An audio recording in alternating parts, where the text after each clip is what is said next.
Friends, welcome to CSS target institute. आज का जो हमारा टॉपिक रहेगा वो है जी पेपर अटेम्प्टिंग टेक्निक। सीएसएस या पीएमएस के किसी भी पेपर को अटेम्प्ट करने का क्या तरीकाकार होता है, क्या मेथड। पेपर अटेम्प्ट करना एक आर्ट है। बहुत से स्टूडेंट्स ऐसे होते हैं जिनके पास नॉलेज बहुत अच्छा होता है लेकिन उन्हें पेपर अटेम्प्ट नहीं करना आता, इसीलिए वो फेल हो जाते हैं। पेपर अटेम्प्ट करते हुए तीन चीज़ें सबसे ज़्यादा इम्पोर्टेंट होती हैं। वो कौन सी हैं जी? आपका कंटेंट, आपका एक्सप्रेशन, आपकी टाइम मैनेजमेंट। कंटेंट का मतलब आप लिखने क्या जा रहे हो, एक्सप्रेशन लिखते कैसे हैं, how to write, time management, right proper time management. आपके पास जो नॉलेज है वो वैलिड है, अथेंटिक है, आपके पास जो फैक्ट्स एंड फिगर्स हैं वो अथेंटिक है कि नहीं। लिखने का तरीकाकार क्या है, फॉर्मल लिख रहे हैं, इनफॉर्मल लिख रहे हैं, एक ही चीज़ को बार बार रेपिटेटिव फॉर्म में लिख रहे हैं। तो ये सारी चीज़ें हैं, किनको अवॉइड करना है किनको नहीं करना है, ये सारी चीज़ें आपको पता होना चाहिए। टाइम मैनेजमेंट बहुत ज़्यादा इंपॉर्टेंट होती है। अबाउट 3 आवर्स होते हैं आपको पास पेपर को अटेम्प्ट करने के लिए।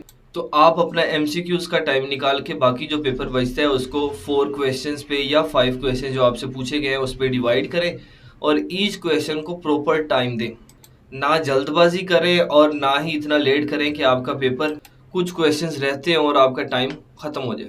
देखें, जब भी पेपर देने जाएं सबसे पहले आपको पता हो कि नेसेसरी मटेरियल क्या है। नेसेसरी मटेरियल में आपके पास पेन होना चाहिए जो कि ब्लैक या ब्लू है, स्केल होना चाहिए, मार्कर होना चाहिए, आपके पास एक घड़ी होनी चाहिए जिससे आप टाइम देख सकें, क्लिपबोर्ड होना चाहिए आपके पास, पानी की बोतल होनी चाहिए।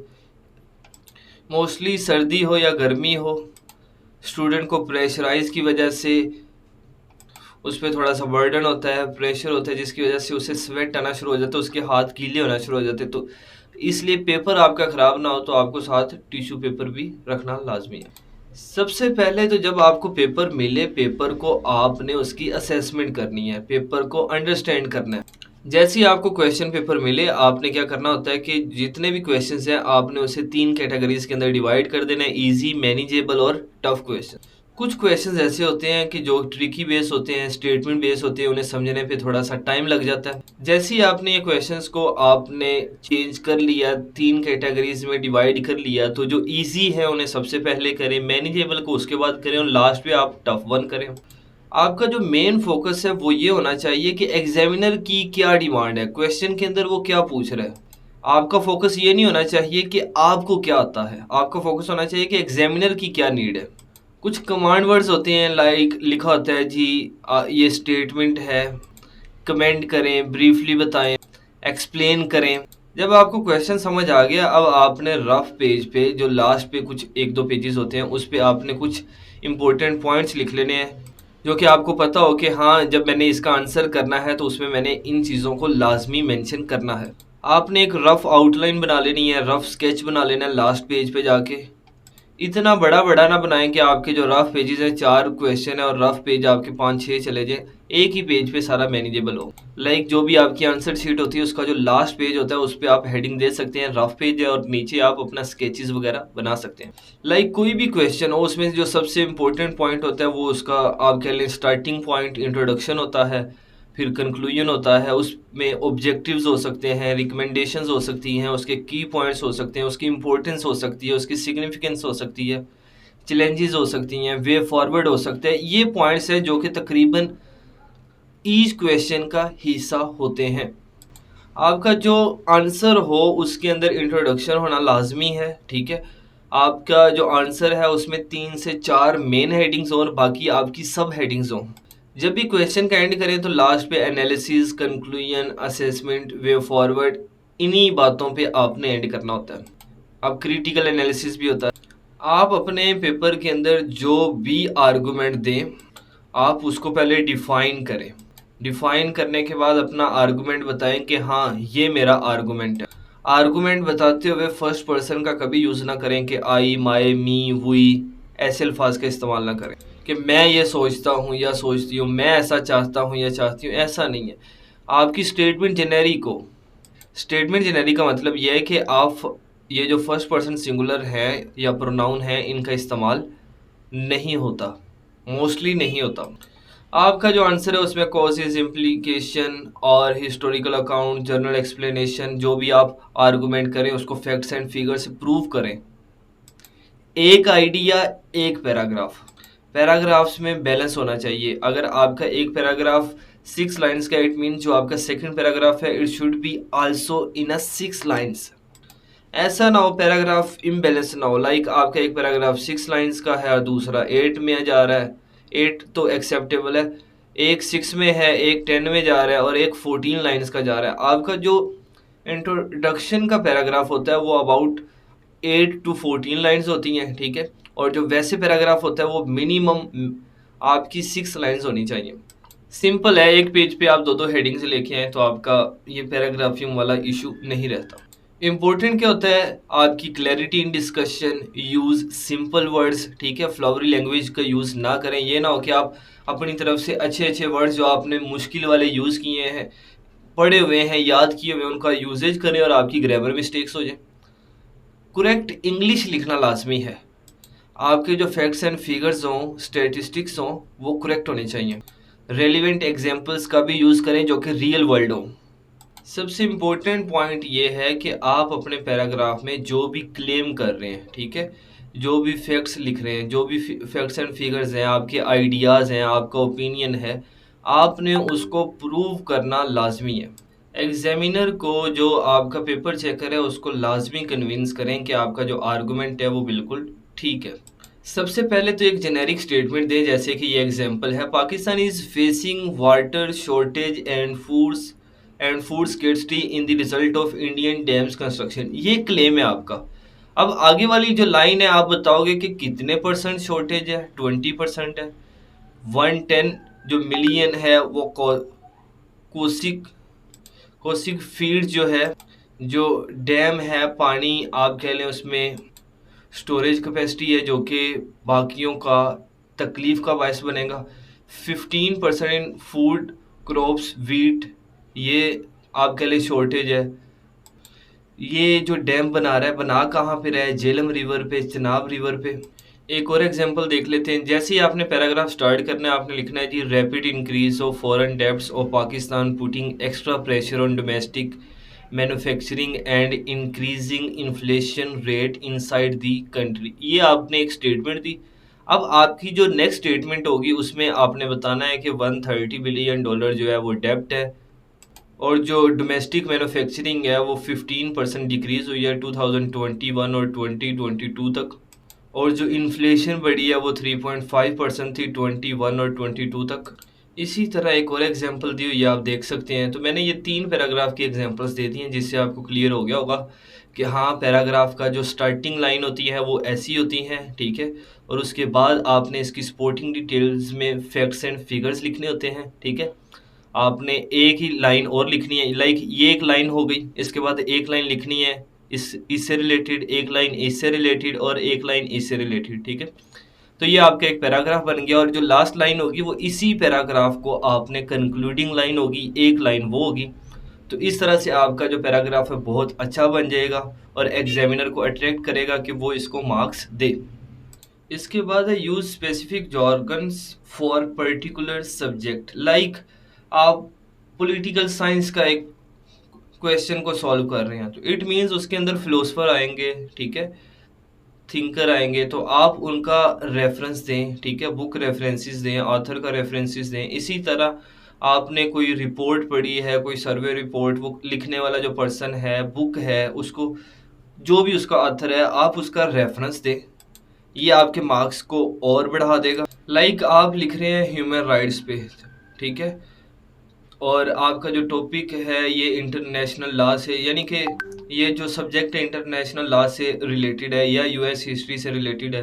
तो आप जब यूएन चार्टर लिख रहे हो तो आपको पता हो कि 1948 की बात है। European convention on human rights कब कब हुई आपको पता होना चाहिए।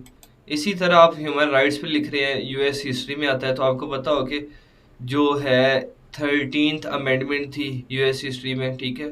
14th अमेंडमेंट क्या थी, बिल ऑफ राइट्स क्या थे, अब्राहम लिंकन जो है उसकी कुछ कोटेशंस डाल देंगे आप, ठीक है, जो कि आपके आंसर को मज़ीद बेहतर बना देंगे। इसके बाद ये देखें कि draw maps, graph, table, flow charts and figures.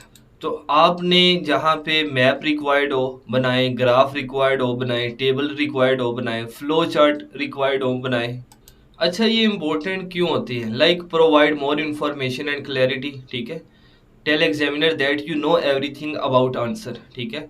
A source to get bonus mark, make your paper expression more unique and striking. Like आपके पेपर की खूबसूरती को बढ़ा देता है, ठीक है। देखें जी, अगर कोई क्वेश्चन आता है टैपी गैस पाइपलाइन पे, तो आप इस तरह से ग्राफ बना देंगे, ठीक है। ये देखें थोड़ा सा, ये ठीक है। तो आप इस तरह से ग्राफ बना देंगे, ये कंधार है, ये मुल्तान है, ये फजीलका का सिटी है, ठीक है।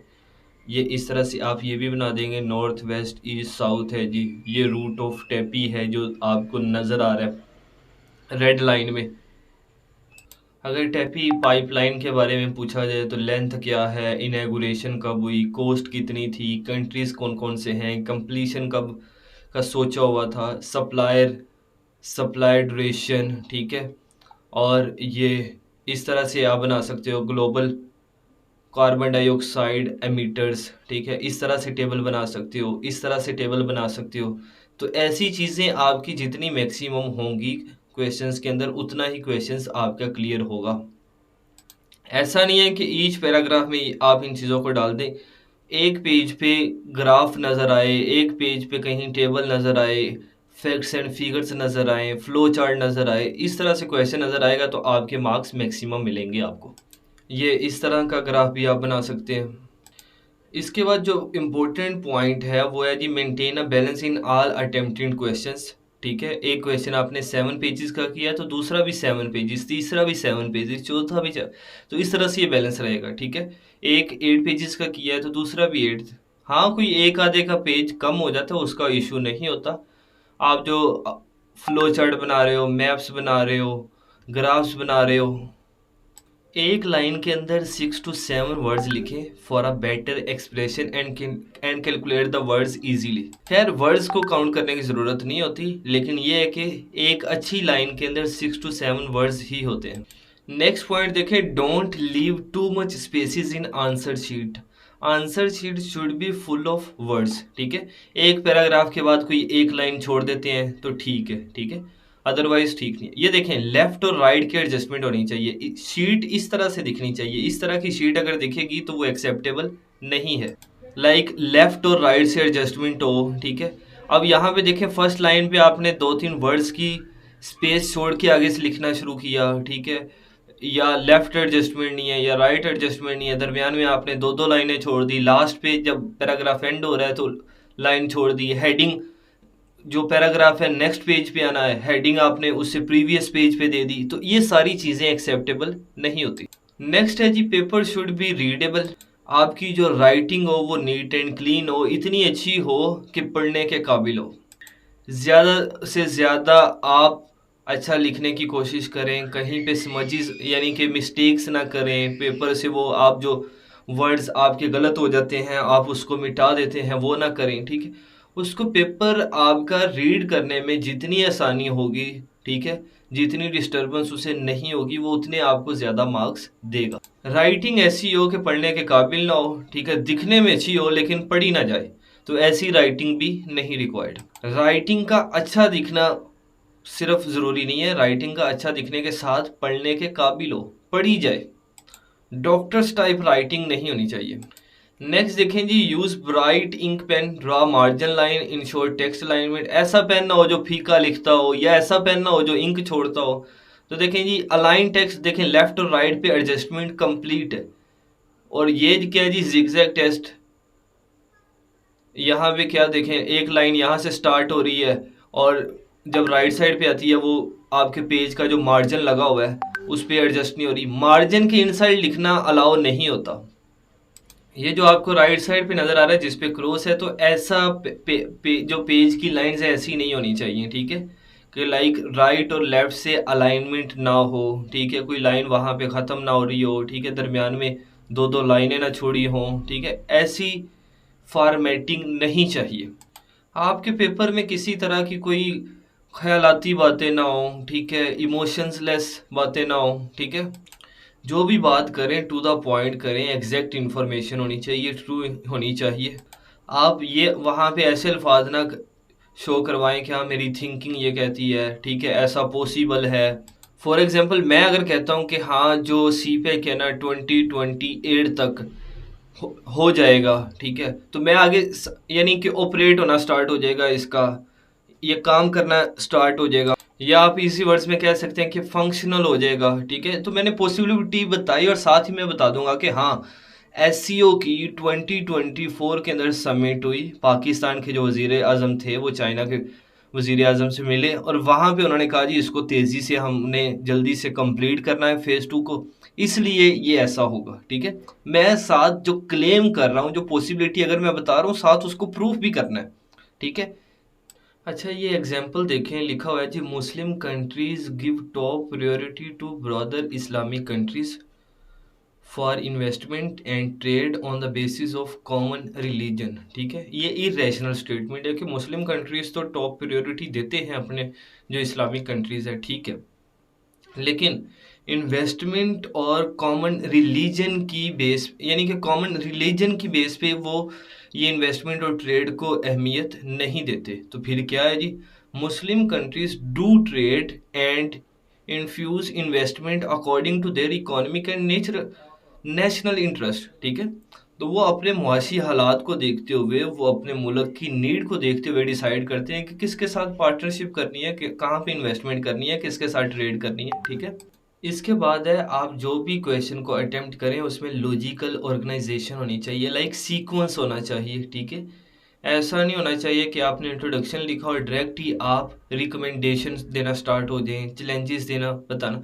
सबसे पहले आप इंट्रोडक्शन लिखेंगे, इंट्रोडक्शन लिखने के बाद आप उसकी इंपॉर्टेंस वगैरह लिखें, सिग्निफिकेंस लिखें, ठीक है। उसके बाद आप उसके कोजेस वगैरह बताएं, फिर अफेक्ट बताएं, फिर सजेशंस बताएं, फिर कंक्लूजन बताएं, ठीक है। यहाँ पे है जी डोंट बी पर्सनलाइज, आप वहाँ पे ये नहीं बताना स्टार्ट कर देंगे कि भाई मैं फलां पर्सन को पसंद करता हूँ जो कि कंट्रोवर्शियल हो, ठीक है। आप किसी भी पर्सन से डिसएग्री नहीं कर सकते, ठीक है। आप उसकी थॉट से डिसएग्री करें, उसके आइडिया से, उसके ओपिनियन से, उसके एक्शन से आप डिसएग्री करें कि हाँ इसका ये एक्शन ठीक नहीं, ठीक है। आप उस पर्सन को नहीं झुठला सकते, उस पर्सन के अगेंस्ट नहीं जा सकते, हाँ उसके आइडिया को लेकिन विद प्रूफ डिसएग्री करें, ठीक है।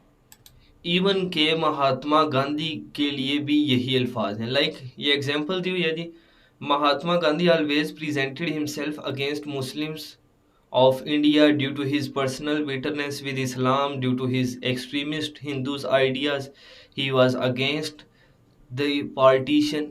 तो ये जितनी भी आपने बातें की हैं, ठीक है, ये पर्सनलाइज स्टेटमेंट है आपकी।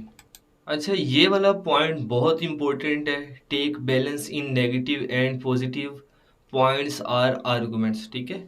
आप डेमोक्रेसी की बात कर रहे हैं, आप आर्टिफिशियल इंटेलिजेंस की बात कर रहे हैं, आप इस्लाम की बात कर रहे हैं, आप यूएस में होने वाले इलेक्शंस की बात कर रहे हैं, आप यूक्रेन और जो रशिया की वार चल रही है उसकी बात करें, ठीक है, या कोई भी और पॉइंट है, करप्शन, तो खैर इसमें करप्शन तो नहीं आएगा। लाइक आप किसी भी आइडिया या कोई जेनेरिक टॉपिक के बारे में बात करें, जैसे कि डेमोक्रेसी है, तो आप मेरिट 8 बताएंगे तो इसके डी मेरिट आप 3 बता दें, 4 बता दें, 5 बता दें। ऐसा नहीं आप मेरिट भी 8 बताएं, लाइक उसके बेनिफिट्स भी 8 बताएं और उसके जो डिसएडवांटेज है वो भी 8 बताएं। ये बैलेंस नहीं रखना, आपने जो डी मेरिट्स हैं, डिसएडवांटेज हैं, वो हमेशा, जो कॉन्स हैं वो हमेशा कम बताने हैं, ठीक है। कितना 40-60 का होना चाहिए, अगर मेरिट 60 है तो जो डी मेरिट्स हैं वो 40 होने चाहिए। कभी भी मेरिट्स और डी मेरिट्स, बेनिफिट्स और जो डिसएडवांटेज है वो दोनों सेम नहीं होंगे। आप कभी भी किसी भी पेपर में ये नहीं लिख सकते, सीएसएस हो या पीएमएस में हो, कि आप लिखें फर्स्ट पर्सन का यूजेज बिल्कुल अलाउ नहीं है, ठीक है। According to my point of view, I think, in my personal point of view, तो ऐसे अल्फाज आप इस्तेमाल नहीं करेंगे। अकॉर्डिंग टू द ऑथर, ठीक है, according to that survey report, according to Al Jazeera news, according to Ibn Khaldun, according to Allama Iqbal, इस तरह बात करें, ठीक है। आप अपना ही बात नहीं करेंगे, किसी भी जगह नहीं करेंगे। जैसा इवन के क्वेश्चन में आपसे पूछा गया हो कि भाई अपना पर्सनल पॉइंट ऑफ व्यू बताएं, इस पे अपनी स्टेटमेंट दें, तब भी आप ऐसे अल्फाज का इस्तेमाल नहीं करेंगे। होपफुली पेपर अटेम्प्ट करने का तरीकाकार आपको समझ आ गया होगा। तो जब भी पेपर अटेम्प्ट करें, जितनी आपको बातें बताई हैं उसको लाजमी फॉलो करें। अगर आप वाक़यातन ही सीएसएस में सीरियस हैं और वाक़यातन ही आप इसमें मार्क्स लेना चाहते हैं, अदरवाइज़ आप जितने मर्ज़ी मॉक टेस्ट दें, जो मर्ज़ी करें, अगर आप इन चीज़ों को फॉलो नहीं करते, it means you are a loser. आपकी डायरेक्शन ठीक नहीं है। मिलते हैं नेक्स्ट लेक्चर में, तब तक के लिए अल्लाह हाफ़िज़।